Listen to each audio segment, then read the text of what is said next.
Alléluia. Alléluia. Est-ce que tu es dans la joie ce soir? Est-ce que tu t'attends à recevoir une parole de Dieu ce soir?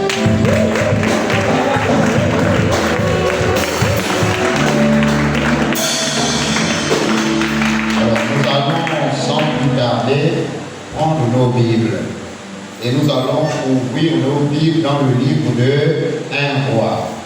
1 Roi, nous allons lire à partir du verset 1 et ce jusqu'au verset 16. Alors, nous avons depuis mercredi donné la thématique l'alliance des pères, une puissance de repositionnement surnaturel. Est-ce que tu as été béni jusqu'ici? Amen. Est-ce que tu es en train de te repositionner? Amen.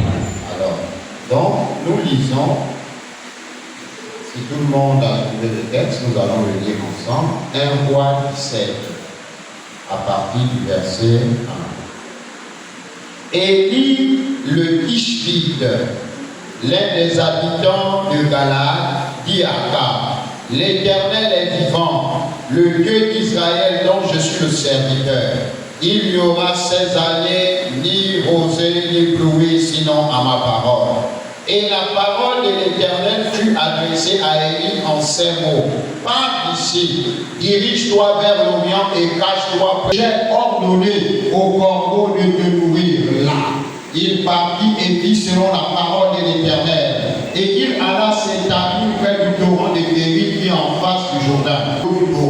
Mais au bout d'un certain temps, le torrent fut à sec, car il n'était point tombé de pluie dans le pays. Va à Sarepta, qui appartient à Sidon, et demeure. Et il alla à Sarepta. Comme il arrivait à l'entrée de la ville, il dit: va me chercher, je te prie un peu d'eau dans un vase afin que je boive. Et elle alla en chercher. Il appela de nouveau et dit: apporte-moi, je te prie, un morceau de pain dans ta main. Et elle répondit: l'Éternel ton Dieu est vivant, je n'ai rien de cuit, de l'huile dans une cruche. Et voici, je ramasse un point. Fais comme tu as dit, seulement prépare-moi d'abord avec cela. Va tomber de la pluie sur la face du sol. Elle alla et elle fit selon la parole de Élie. Et pendant longtemps, elle eut de quoi manger. Elle et sa famille, aussi bien qu'Élie. La farine qui était dans le pot ne manqua point. Et l'huile qui était dans la cruche ne diminua point, selon la parole que l'Éternel avait prononcée par Élie. Amen. Asseyons-nous dans sa présence. Alors, le thème que nous avons abordé depuis mercredi, c'est quoi? Quel est le thème? Quel est le thème? Quel est le thème que nous abordons depuis mercredi? L'alliance des pères, une puissance de repositionnement surnaturel. Et ce soir, je voudrais aborder un aspect spécifique. Nous avons parlé de Lo-Debar. Qui s'en souvient? Qui s'en souvient de Lo-Debar? Est-ce qu'il y a encore quelqu'un à Lo-Debar? Est-ce qu'il y a encore quelqu'un qui veut rester à Lo-Debar? Tout le monde veut être repositionné. Et ce soir, nous voulons parler de reconnaître la voix d'un père pour être repositionné. Reconnaître la voix d'un père. Nous sommes toujours dans l'alliance des pères comme puissance de repositionnement surnaturel.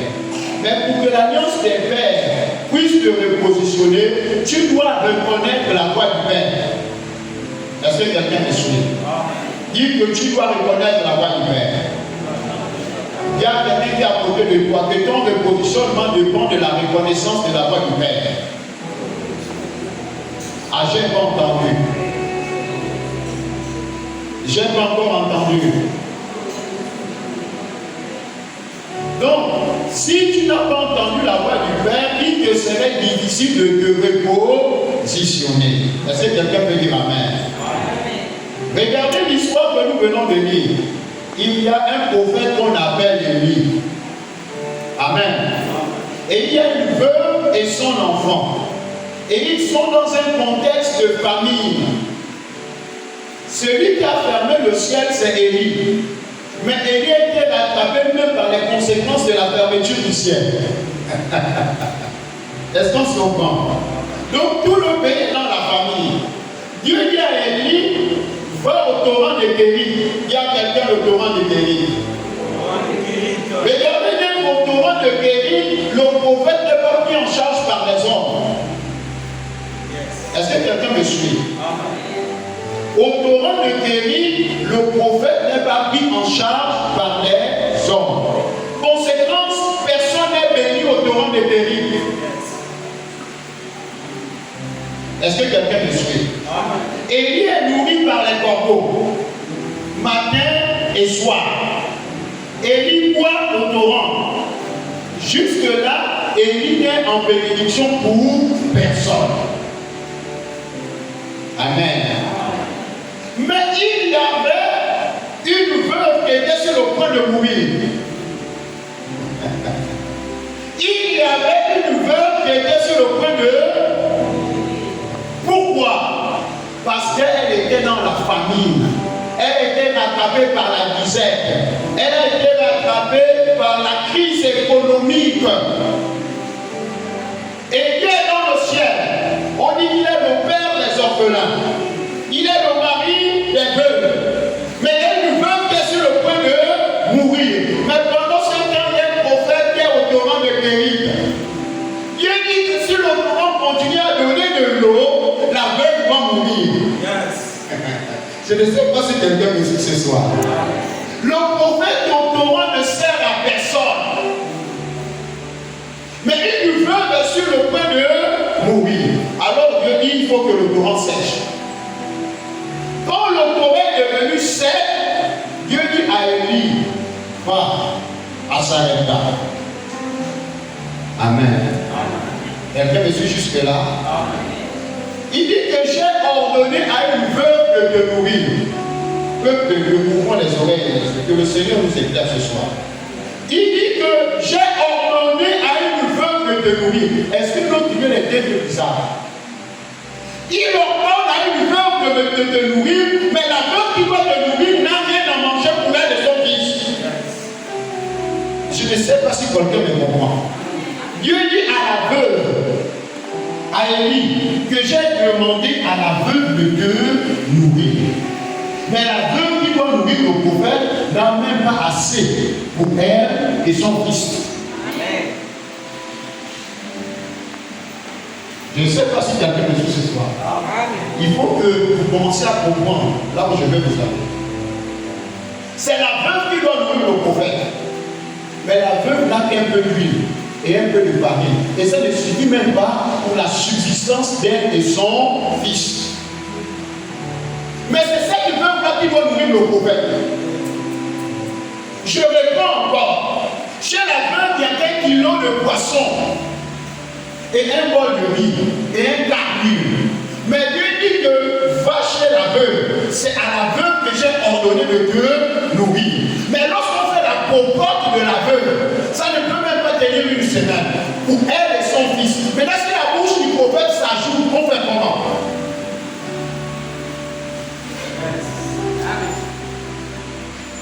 Est-ce que quelqu'un me suit ce soir? Et Élie arrive. Et il croit se faire dire à la veuve. Et tenez-vous bien, il n'est mentionné nulle part que Dieu, avait parlé à cette veuve. Est-ce que quelqu'un me suit ce soir? Dieu a dit au prophète que j'ai ordonné à la veuve. Le prophète sait que Dieu a ordonné à la veuve. Mais il n'est mentionné nulle part pour dire que Dieu parle à la veuve. Vous savez pourquoi? Quand Dieu a dit qu'il avait parlé à la veuve, il avait simplement disposé le cœur de la veuve.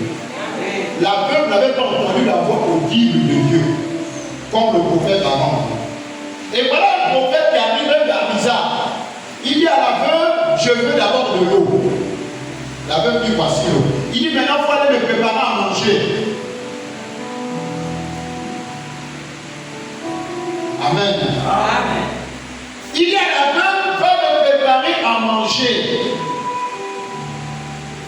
La Bible dit que ton Dieu est vivant. Mais sauf que moi, là, je suis en problème. Je suis dans la crise économique. J'ai des crédits et rien ne peut me sauver maintenant. Le peu de nourriture qui reste, c'est juste pour un repas. Dites un repas. Bon, comment Dieu va envoyer quelqu'un chez quelqu'un qui n'a qu'un seul repas? Et il dit que c'est cette personne-là qui va te nourrir. Je peux encore avancer. Il pousse. Ah, comme tu vas te pousser, je vais pousser. Oh papa, je n'ai que 100 000. Les 100 000 que j'ai là, ça ne peut même pas accomplir le projet dont j'ai besoin. Mon salaire n'est pas suffisant pour subvenir à mes propres besoins. Maintenant, comment est-ce que l'homme de Dieu peut se permettre de dire que non, je vais encore communiser à l'église? Est-ce que quelqu'un me suit ce soir? Amen. Mon salaire que je gagne n'est même pas suffisant pour nourrir mes enfants. Mais ça ne peut pas être suffisant. Mais si Dieu envoie l'homme de Dieu, il y a quelque chose qui se cache. La voix qui va te parler, c'est cette voix-là qui va devenir la source de ton miracle. Parce que ce que tu possèdes ne peut pas t'aider. Le projet de la construction, là, l'argent que tu en banque là ne peut pas t'aider. Ça ne peut pas payer le terrain. Ça ne peut pas construire le pic. Mais je viens t'annoncer quelque chose ce soir.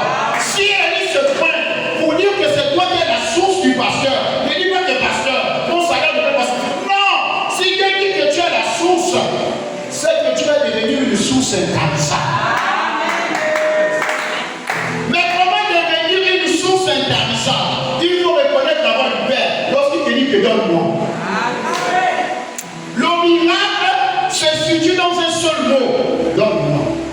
Ce que tu as là, donne-moi. Et je vois les grands titres du journal Le Quotidien.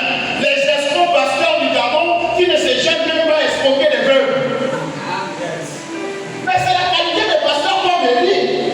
Il arrive, la veuve lui dit, je n'ai pas grand-chose. Il n'y a que pour moi et pour mon enfant. Nous mangeons aujourd'hui, après quoi nous mourrons. Mais regardez l'attitude de ce prophète. Il dit non, donne-moi d'abord. Il dit quoi? Donne-moi d'abord. Tu dis que papa, je n'ai que 10 000 dans la poche. C'est pour le bouillon avec mes enfants à la maison. Il dit donne-moi d'abord. Fais-moi d'abord manger. Fais-moi d'abord manger. Mais regardez, on va dire que le pasteur là, il est vraiment un pasteur inconsidéré. Comment il ne peut pas comprendre la souffrance de sa fidèle? Non, quand Élie vient, il n'a rien à foutre avec ta souffrance. Pourquoi? Il n'est pas venu pour continuer à regarder ta douleur. Il est celui qui est venu pour te délivrer de ta douleur. Donc il ne parle pas de ta douleur. En aucun moment il ne s'est préoccupé des problèmes de la veuve. Il savait des choses. Tu vas me dire. Est-ce que quelqu'un me suit ce soir? Il dit donne-moi. Et j'ai dit, je vois les grands titres. Les pasteurs du Gabon qui ne cessent d'escompter leur brebis. Et voilà un pasteur qui va jusqu'à se polier, donc prendre peau. Une veuve qui est déjà encore pauvre. Mais il y avait quelque chose. Vous savez, dans le monde des esprits, il y a un seul langage que les esprits comprennent. C'est le sacrifice. Amen. Si tu veux traiter avec les esprits, il faut comprendre le langage du sacrifice. Si tu ne sais pas faire des sacrifices, tu ne peux pas traiter avec les esprits. Écoutez-moi très bien. Le principe là, le diable ne l'a pas crié. Si tu viens dans la loge, on va te dire qu'il faut faire les sacrifices. Si tu vas chez le Ganga, on va te dire qu'il faut faire les sacrifices. Si tu viens à l'église, toi qui étais le premier chez les Ganga, même si on te demande 500 000, tu dis papa, avant que le jour ne se lève demain, tu me verras devant ta porte avec les 500 000. Quand il y a l'église, qui peut donner 500 000? Eux encore, toujours avec l'argent à leur bouche. Non, nous sommes toujours dans la sphère des esprits. Et le langage que les esprits écoutent, c'est le langage du sacrifice. Vous savez pourquoi Abraham n'a pas dit à Sarah que là où tu me vois là, je m'avais tué Isaac? des gens qui empêchent la bénédiction. Quand tu es prêt à sacrifier Isaac, on ne parle pas à tout le monde. Yes.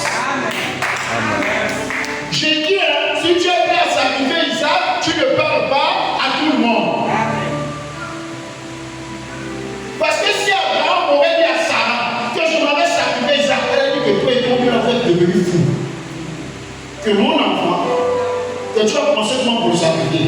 On va voir ce aujourd'hui à partir, on va porter la même thématique. Mais quand c'est levé le matin, il dit aujourd'hui c'est le jour où Isaac meurt. Mais Dieu avait béni Abraham. Dieu avait fait quoi? J'ai pas oublié que nous sommes avec Élie et la veuve. Dieu avait béni Abraham. Mais je suis en train de vouloir vous faire comprendre quelque chose. Dieu avait béni qui? Il avait donné toutes les promesses d'Abraham, n'est-ce pas? Mais on dit quoi? On dit que quand Abraham lève la main, il a déjà tué son fils. Hein? Nous sommes dans Genèse 22. Je vais lire à partir du verset 8. Abraham répondit, mon fils, Dieu se courra lui-même de l'agneau pour l'holocauste. Et ils marchèrent tous deux ensemble. Lorsqu'il fut arrivé au lieu que Dieu lui avait dit, Abraham y éleva un autel et rangea le bois. Il y a son fils et le mit sur l'autel par-dessus le bois. Puis Abraham étendit la main et prit le couteau pour égorger son fils. Alors l'ange de l'Éternel l'appela des cieux et dit, Abraham, Abraham. Et il répondit, me voici. L'ange dit, n'avance pas ta main sur l'enfant et ne lui fais rien, car je sais maintenant que tu crains Dieu et que tu ne m'as pas refusé ton fils ton unique. Abraham leva les yeux et vit derrière un bélier retenu dans un buisson par les cornes. Et Abraham alla prendre le bélier et l'offrit en holocauste à la place de son fils. Abraham donna à ce lieu le nom de Jéhovah Jireh. C'est pourquoi l'on dit aujourd'hui, à la montagne de l'Éternel, il sera pourvu. Maintenant écoutez, l'ange de l'Éternel appela une seconde fois Abraham des yeux et dit, je le jure par moi-même, parole de l'Éternel, parce que tu as fait cela et que tu n'as pas refusé ton fils, ton unique, je te bénirai. Je te crois. Il dit, parce que tu n'as pas refusé le sacrifice Isaac, voici maintenant ce que moi je m'engage à faire pour toi. Alors Isaac c'était quoi? Isaac c'était le sacrifice ultime pour Abraham. Abraham pouvait sacrifier tout sauf Isaac. Mais il a donné Isaac. Isaac c'est ce qu'il y a de plus cher. C'est le sacrifice des sacrifices. Et regardez, il dit je te bénirai et je te multiplierai. Et ta postérité, comme les étoiles du ciel et comme le sol qui est sur le bord de la mer, possédera la porte de ses ennemis. Toutes les nations de la terre seront bénies en ta postérité parce que tu as obéi à ma voix. Alors, si tu veux être une bénédiction, si tu veux te repositionner comme une source de bénédiction, il faut présenter Isaac. Est-ce que quelqu'un me suit ce soir? Il faut présenter qui? Mais Isaac, c'est ce qu'on a de plus cher. Mais la veuve qui s'arrêtait avec son Isaac, c'était un peu d'huile dans le pot, un peu de farine. C'est tout ce qui restait. Donc, dans sa maison, c'est tout ce qui restait. Et il dit, apporte-moi d'abord tout ce qui reste dans ta maison.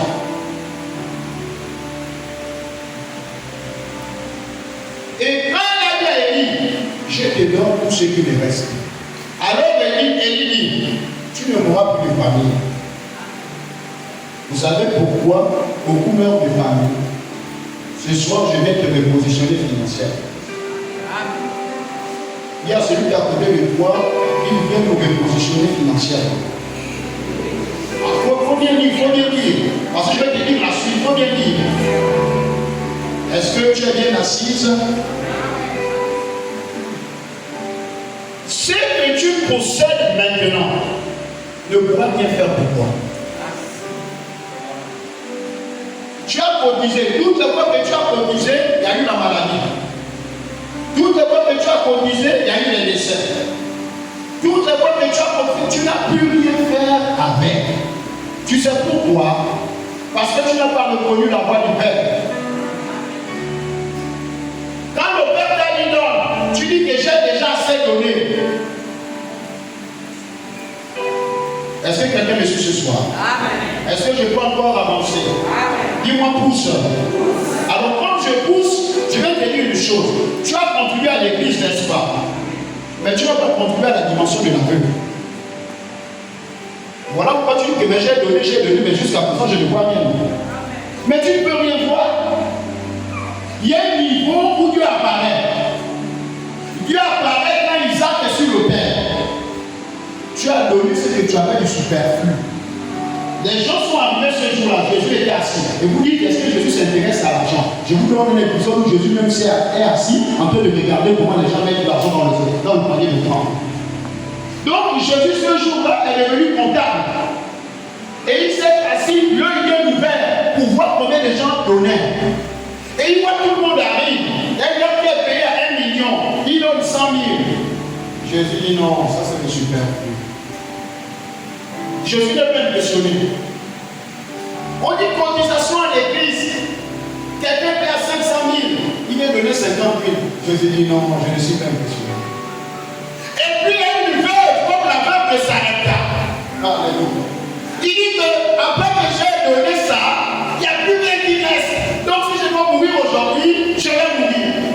Parce qu'après ce que je donne là, je n'ai plus rien. Souvenez-vous que la veuve avait dit à Élie que si je mange aujourd'hui, la seule chose qui nous reste c'est la mort. Il y a des choses que vous ne devez pas manger. Parce que si vous les mangez, vous allez mourir. Le dernier centime qui te reste n'est pas pour manger, c'est une sémence. Si tu manges, tu vas périr. Si tu manges, tu vas rester dans ton positionnement actuel. Qu'est-ce qu'il faut faire? Fais comme la veuve. Tu dis tout ce qui me reste, c'est ça.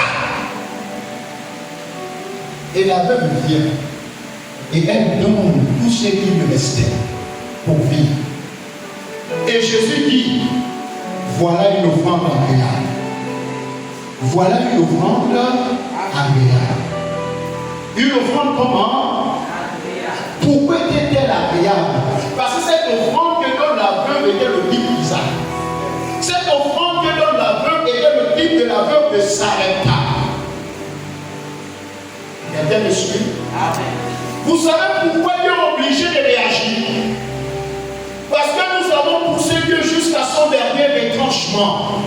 Dieu n'agit pas pourquoi? Pourquoi Dieu n'agit pas? Parce que tu te dis, même si Dieu n'agit pas, j'ai encore 10 000 dans la poche.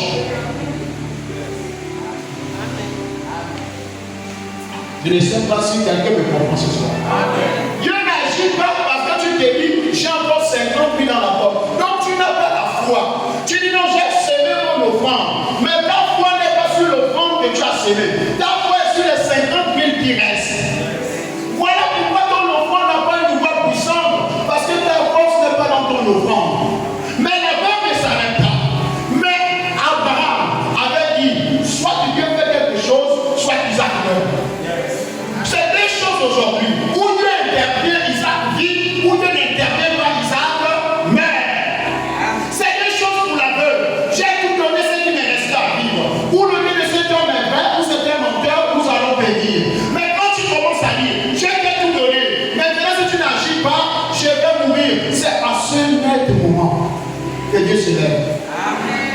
Dieu ne devient pas le pourvoyeur de ceux qui ont encore de quoi pouvoir à leurs besoins. Jéhovah Jireh, ce n'est pas pour ceux qui ont encore de quoi pouvoir à leurs besoins. Jéhovah Jireh se révèle lorsque tu n'as plus rien. Et vous allez entendre quelqu'un dire, ouais, moi j'étais bébé. Mais le peu d'argent que j'avais, j'ai sorti ça. J'ai signé. Et je dis ce qui s'est passé, je ne peux pas le comprendre. Pendant qu'on se mariait, on était un peu dans le désarroi. On ne sait jamais rien, on voit le Seigneur. Un peu d'argent à rentrer, et mon épouse m'appelle. Elle me dit non, le Seigneur voulait que je fasse une offrande à terre. Nous on est en quelques jours du mariage. On est en manque. L'argent rentre, mais Dieu lui dit il faut faire une offrande à terre. J'ai dit si c'est ce que Dieu t'a dit, il faut faire une offrande. Et quand il a fait l'offrande, on n'avait pas la voiture pour aller à l'hôtel. On n'avait pas la c'était la voiture d'un ancien de l'église qu'on ne connaissait pas. Il y avait deux chez lui. Il est resté notre chauffeur de la journée jusqu'à minuit. Il s'est déposé à l'hôtel. C'est là où il est allé maintenant à son bébé. On cherchait à avoir des terrains. Et on disait qu'il fallait investir dans le terrain de Dieu. On a reçu de l'argent pour le terrain. J'ai dit à mon épouse, donnons cet argent. On a donné cet argent à Dieu. On a eu un terrain. Vous savez ce qui s'est passé? On l'a perdu. On aurait pu se décourager. Et un frère nous dit qu'il y a un autre terrain. Nous sommes allés voir notre père. On dit qu'on a assez dépensé de l'argent. On ne veut pas que tu parles. On veut seulement que tu pousses. J'ai dit, on veut seulement que tu pousses. Je ne sais pas si vous me comprenez. Je ne vous parle pas des choses qui sont des théories. On est rendu ce jour-là dans son bureau. Il a dit, quel est votre problème? On dit, on n'a pas de problème. Nous, on veut le terrain. Il dit, bon, vous l'avez. Il a dit, vous l'avez. Il n'a pas parlé de l'âme. Il n'a pas dit ça. Il savait quelle était la qualité des fils qui se tenaient devant lui. Il savait que ça, c'est mon fils. Et il a parlé. Et quand il a parlé, on a trouvé le terrain. Un grand terrain. Ton positionnement va dépendre de la reconnaissance de la voix du Père. Mais la reconnaissance de la voix du Père ne s'établit pas avec les mots. On a vu depuis ce mois, pour que le Père parle, il faut que ton âme, son âme se rencontre. Donc maintenant tu vas dire que papa, ton âme, l'Éternel est vivant et ton âme est vivante. Quand tu dis que son âme est vivante, c'est parce que ton âme fait réjouir son âme. Mais comment réjouir l'âme d'un Père? Dieu est intéressé par les sacrifices. On dit que Dieu fait l'alliance avec Noé pourquoi? Pour deux choses, les sacrifices et les odeurs. Les sacrifices et les odeurs. On dit que quand Noé sort de l'arche, Noé battait un autel et il offrit un sacrifice. Et on dit que l'odeur monta. Et il huma l'odeur et c'était un sacrifice de bonne odeur. Alors Dieu se dit, je ne détruirai plus jamais la terre. Voici le signe de l'alliance. Donc il n'y a pas de signe d'alliance sans sacrifice de bonne odeur. S'il est ton père, où est le sacrifice de bonne odeur? Je ne parle même pas de Dieu. On a des enfants, mais même la vie, tu ne peux pas payer à ton père. Tu dis que tu es fils, tu es quel fils? Lorsque vous lisez Genèse 14, on dit que Abraham revenait de la défaite d'un roi. Et il avait tout. Il était victorieux. Ceux qui payent les dîmes, ce ne sont pas des vaincus, ce sont des victorieux. Et ceux qui refusent de payer les dîmes, ce sont des vaincus. Je reprends ça. Je dis ceux qui ne payent pas les dîmes, ce sont des vaincus. Parce que celui qui paye la dîme, c'est la marque de la victoire. Abraham marche dans la victoire. Et pendant qu'il marche dans la victoire, il croise un homme qu'on appelle Melchisedec. On dit qu'il est sacrificateur du Dieu. Écoutez-moi très bien. Je ne sais pas, est-ce que je peux parler? Alors, quand je parle pour dire ceci, la pratique de la dîme n'est pas une affaire de l'église. Montrez-moi l'église de Melchisedec. La pratique de la dîme, c'est un fils qui paye la dîme à un père. Et on dit que Abraham croise Melchisedec. Et Melchisedec bénit Abraham. Et Abraham lui payait la dîme de tout. Mais toi, tu es béni, mais tu ne payes pas ta dîme. Et tu dis que la dîme est une dépense. La dîme n'est pas une dépense. Je vais te le dire aujourd'hui. Quand tu fais tes calculs, quand tu fais ton budget, ne mentionne jamais la dîme comme une dépense. La dîme n'est pas une dépense. La dîme est une sémence. Il dit dans Malachie, mettez-moi ici à l'épreuve. Tu mets à l'épreuve en faisant quoi? Il dit paie la dîme, c'est un contrat. Et tu verras si je n'ouvre pas les écluses des choses. Le docteur Mike Moudon a dit que s'il y a des gens qui opèrent sous un ciel d'airain, un ciel fermé, c'est parce qu'ils n'appliquent pas le principe de la dîme. Tu veux que l'alliance des pères te propulse, tu ne peux ciel toi-même. Et je ne vais pas vous dire, la Bible n'est pas un sacrifice. La Bible n'est pas un sacrifice. La Bible n'est pas un sacrifice. Donc, on va dire, papa, quand tu parles de sacrifice, moi je fais des sacrifices, je paye la Bible. La Bible n'est pas un sacrifice. La Bible n'engage pas Dieu, la Bible t'engage parce que c'est ton ciel qui s'ouvre. Et quand tu refuses de payer la Bible, tu es ton propre sorcier. Il ne faut pas aller chercher les parents. Oh, ma finance ne marche pas. Toi-même, tu es ton propre sorcier. Parce qu'il a dit que si tu paies la Bible, tu ouvres tes cieux. Donc si tu refuses de payer la Bible, tu fermes tes cieux. Et après, tu t'étonnes que le 24, les enfants tombent malades. Non, il faut payer. Si tu ne paies pas à Dieu, tu vas payer au diable. Je dis qu'il faut payer. Abraham paya la Bible à un sacrificateur. L'histoire de la Bible commence entre deux hommes. Un sacrificateur et celui qui est béni par le sacrificateur. Si tu es en sérieux, c'est parce que tu es béni par le sacrificateur. Le coup est terminé. Oh papa, c'est que si j'enlève la Bible là, je ne sais pas comment on va faire. Non! Mets Dieu à l'épreuve. Dis que tu as dit que un jour, j'étais encore nouveau converti et j'avais 50 000 de ma vie. J'avais combien? 50 000 de ma vie. Nous sommes allés à l'église. Je ne sais plus trop comment. Et il y avait une fois qui me disait, mais c'est mon plan, on peut aussi la vie. J'ai dit, je ne vais pas emprunter la vie. J'ai dit les 50 000 dans l'enveloppe. J'ai dépensé. Quand je suis revenu, je suis allé directement à la chambre. J'ai dit que tu as dit que même moi à l'épreuve. Mais là, on va voir, c'est arrivé. C'est maintenant arrivé. Là où tu me vois là, demain je vais au travail, je n'ai pas le taxi. Madame va à l'école, elle n'a pas le taxi. L'enfant, le goûter, il n'y a même pas 25 pour le goûter. Maintenant, tu as dit, même moi, à l'école, aujourd'hui, c'est bon. Le soleil ne s'est pas couché. Lorsque mon épouse est rentrée, elle m'a tendu une enveloppe. C'est maman Terre qui t'a envoyé ça. Elle a dit que le revenu sera. Le soleil ne s'était pas couché. Nous ne voyons plus les miracles parce que nous ne mettons pas Dieu au milieu.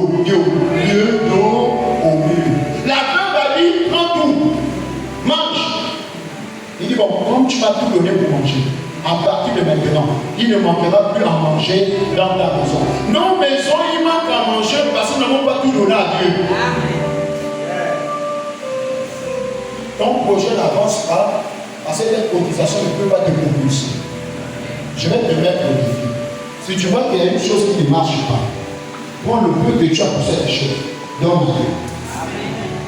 Et il y a dit que ce que je te donne, voilà ce que je veux. Mais je sais que ce que je possède là ne peut pas me donner ça. Amen. Amen. Je vais terminer.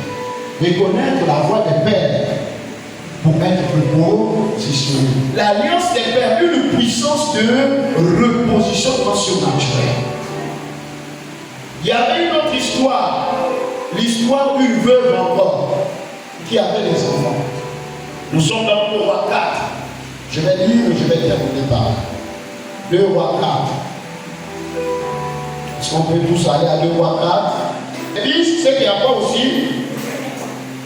Donc la femme du fils, le fils qui avait un père, cria à Élisée en disant, ton serviteur, mon mari, est mort. Ça veut dire ton disciple, ça veut dire ton fils spirituel qui était mon mari, il est mort. Et tu sais que ton serviteur craignait l'Éternel. Or le créancier, dites avec moi le créancier. Ah, il y a beaucoup qui sont dans les crédits, il y a beaucoup qui sont dans les dettes. Je suis venu ce soir avec un message. Que si tu crois la parole, ton crédit va disparaître. Si tu crois la parole, tu ne serais plus endetté. Parce que nous parlons d'une femme qui était surendettée. Dites avec moi une femme surendettée. Et ça, pour ça, sa provision, elle allait voir le père spirituel de son défunt mari. Elle savait que la solution était chez les pères. L'alliance est belle. Donc son mari était quelqu'un qui avait alliance. Le créancier est venu pour prendre mes 2 enfants et en faire des esclaves. Beaucoup de gens aujourd'hui sont devenus esclaves. Même ta propre carte bancaire n'est plus avec toi. Tu es devenu esclave. Mais ce soir, le Dieu de l'alliance des pères, c'est de lui dont je parle ce soir. Il est en train de passer et il va te localiser. L'au-delà de surendettement va s'achever aujourd'hui.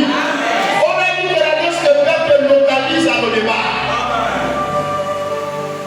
Là où il n'y avait plus de richesse, tu vas commencer à expérimenter la richesse. Là où il n'y avait plus la provision, tu vas commencer à vivre la provision. Là où il n'y a plus des paroles prophétiques, ce soir, entends clairement quelque chose est en train d'être dit à ton sujet. Il dit, pour prendre mes 2 enfants et en faire des esclaves, Élisée lui dit, que puis-je faire pour toi? Dis-moi, qu'as-tu à la maison? Ce soir, je te pose la question. Tu es surendetté. La même question qu'Élisée a posée. Qu'as-tu à la maison? Qu'as-tu où? Quand Élisée parle de qu'as-tu à la maison, je peux te poser encore la question. Tu es surendetté. Car combien tu t'entends dans tes parents? Ça ne peut pas te sauver de ton surendettement. Parce que Dieu ne peut multiplier que ce que tu as.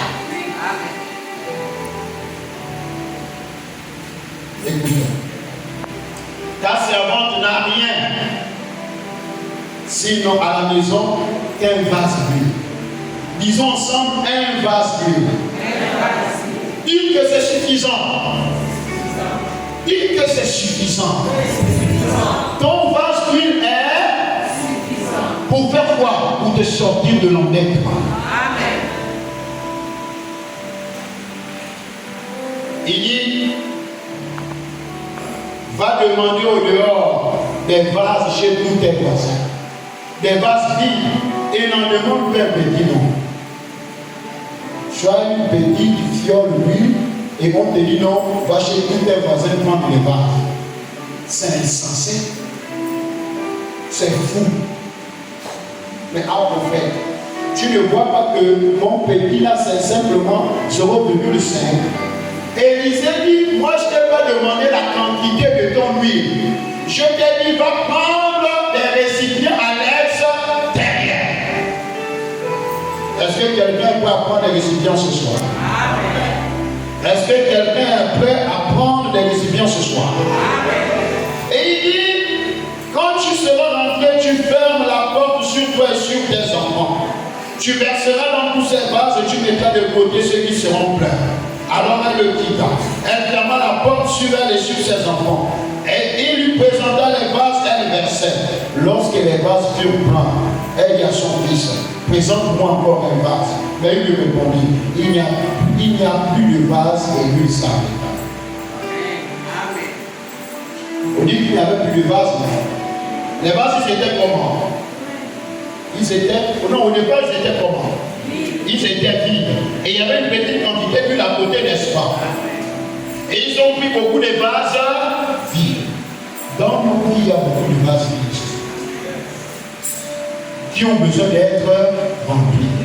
Il y a le vase du mariage qui est vide.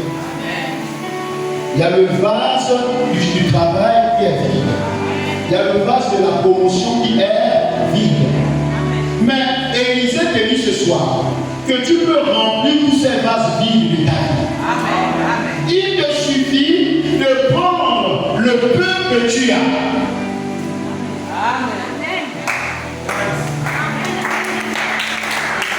C'est avec le peu que tu as que tu vas remplir vase. Or, le peu que tu as représente ton Isaac. C'est tout ce que tu as de plus important. Alors tu peux le soumettre à Dieu. Tu peux l'apporter auprès du Père. Parce que c'est le Père qui te demande de qu'est-ce que tu as. Tu n'es pas papa. Je n'ai rien. Dans mon compte, je n'ai que 25 000. C'est tout ce que j'ai. Et il a dit alors, ainsi parle l'Éternel. Ces 25 000 vont devenir un facteur de reposition. Beaucoup sont dans le royaume, mais beaucoup ne connaissent pas les lois du royaume. Beaucoup sont dans le royaume, mais beaucoup ne fonctionnent pas comme étant dans le royaume. As-tu un père? As-tu une voix d'autorité sur ta vie? As-tu quelqu'un qui peut parler sur ta vie? Reconnais-tu la voix de celui que Dieu a établi sur toi? Donc le positionnement est une affaire de reconnaissance d'une voix qui doit parler pour toi. Mais n'oubliez pas ce que j'ai dit dès le départ. Dans le monde des esprits, les esprits n'écoutent qu'un seul langage, le langage du sacrifice. Les esprits n'écoutent qu'un seul langage, le langage du sacrifice. Mais un sacrifice, c'est quoi? Quand tu donnes 100 000 en souriant, c'est pas un sacrifice. Tout ce que tu fais de façon normale et naturelle ne peut pas être un sacrifice. Mais quand tu donnes 300 000, tu as mal au cœur. Tu me dis, père de papa, la preuve pour la libéralité, qui vous a dit que la libéralité exclut la souffrance? Tu peux donner volontairement, mais tu souffres. Je dis que tu peux donner volontairement, mais ça te déchire le cœur.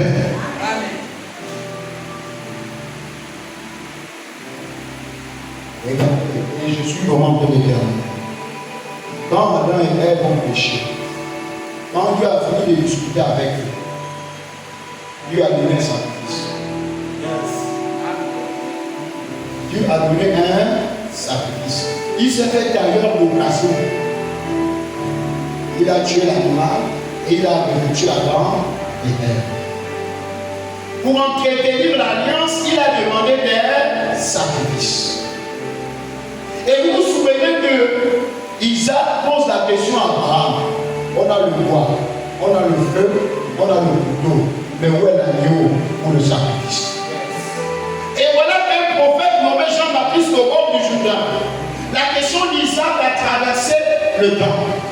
Et un seul vient répondre à la question, il s'appelle Jean-Baptiste. Il dit, tu as demandé où est l'agneau? Voici l'agneau de Dieu. Il ôte le péché du monde. Et Dieu donne son fils en sacrifice. Le christianisme est né avec le sacrifice. Le christianisme est venu jusqu'à nous par le sacrifice. Tous ceux qui ne connaissent pas le sacrifice ne connaissent pas l'éthique du christianisme. La vie du christianisme est une vie de sacrifice. Es-tu prêt ou prête à sacrifier pour te repositionner?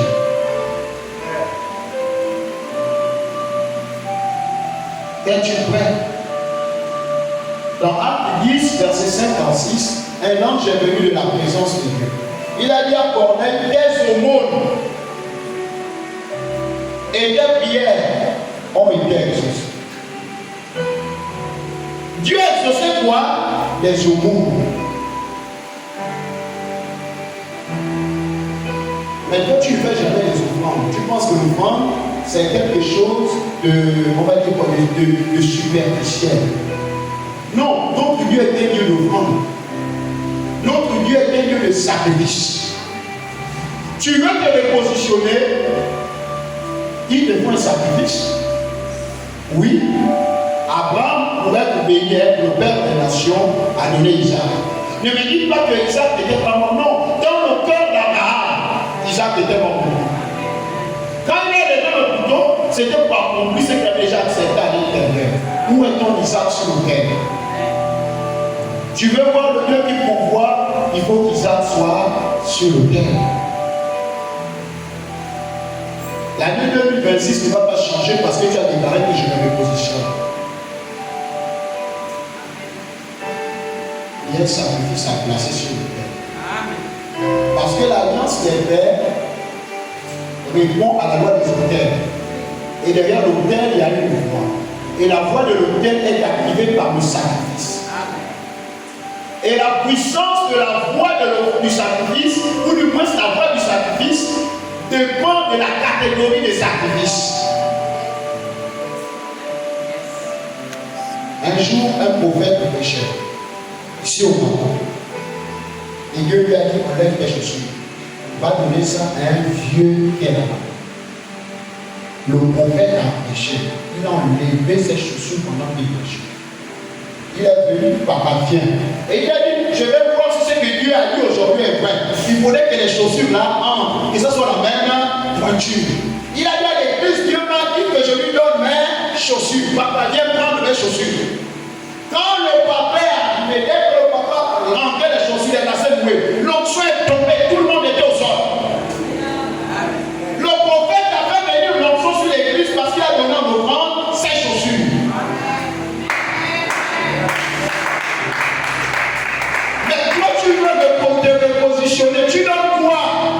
Mais peuple de Dieu, arrêtons avec l'évangile. L'évangile est gratuit parce que Dieu nous a donné gratuitement. Mais Dieu qui nous a donné gratuitement a payé. On dit Dieu a tant aimé le monde qu'il a donné son fils unique. Regardez la douleur d'un père qui a son seul enfant et qui vous le donne vous. Mais vous en retour, vous donnez quoi?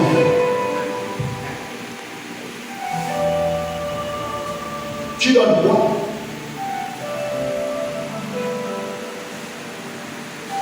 Ce soir, reconnais la voix d'un père pour être positionné.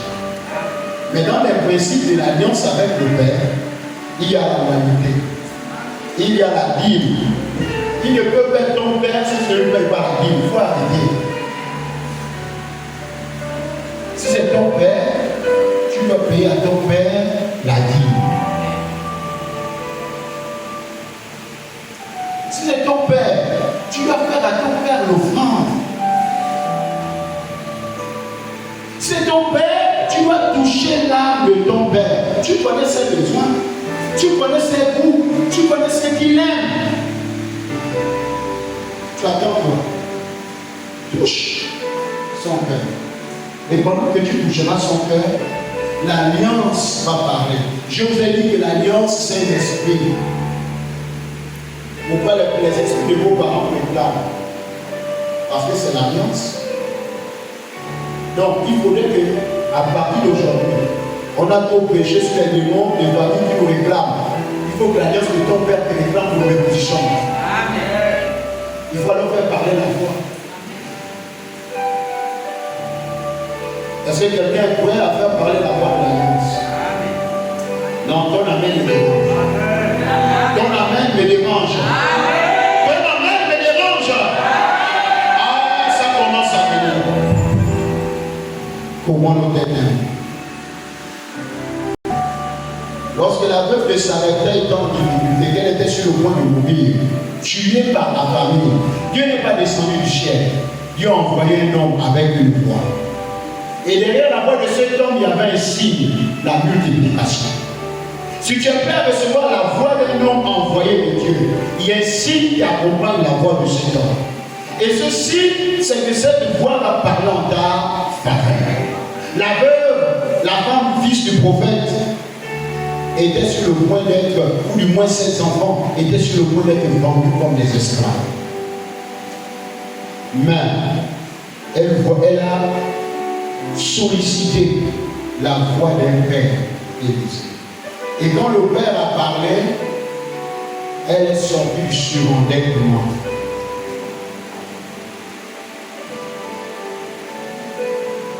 L'alliance des pères est une puissance de localisation et de repositionnement surnaturel.